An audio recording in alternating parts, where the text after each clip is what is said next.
بەهۆی سەرهەڵدانی شەڕی داعش هەرێمی کوردستان باوەشی بۆ ژمارێکی زۆری ئاوارە و پەنابەر کردەوە، لە ناویاندا ژمارەیەکی زۆری دانیشتووی دەشتی مووسڵ کە لە نەتەوەی مەسیحی و پێکاتە جیاجیەکان بوون ڕوویان لە هەرێمی کوردستان کرد. ئێستاش بەشێکی زۆری ناوچەکانی ژێردەستی داعش ڕزگار کراون، بەڵام بەشێکی کەمی دانیشتوانەکەی گەڕاونەتەوە شوێنی خۆیان.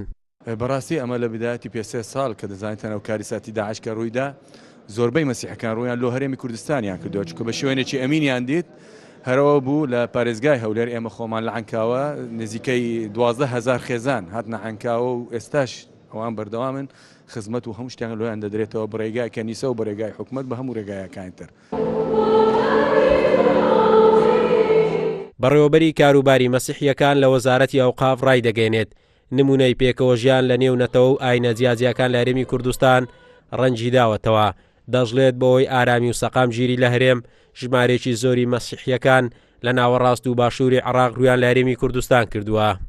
نزیکەی 8 کەنیسە لە بەغا داخراوە، دایان خست بەهۆی ئەوەی کە مەسیحی نەماوە لە ناوچەکە، دووش بەهۆی ئەو مەشاکل و کێشانی کە لە بەغای هەیە.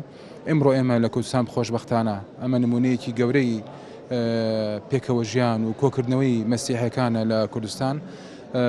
ئەو ئەمڕۆ کەنیسەیەکەینەوە بەڵێ نەدەین بەپێی توانە هەرچی کار ئاسانی بکرێت بۆ مانەوەی مەسیحەکان لە ناوچەکە، ئێمە هەوڵی بۆ دەین بیکەین لە ناوچەکە.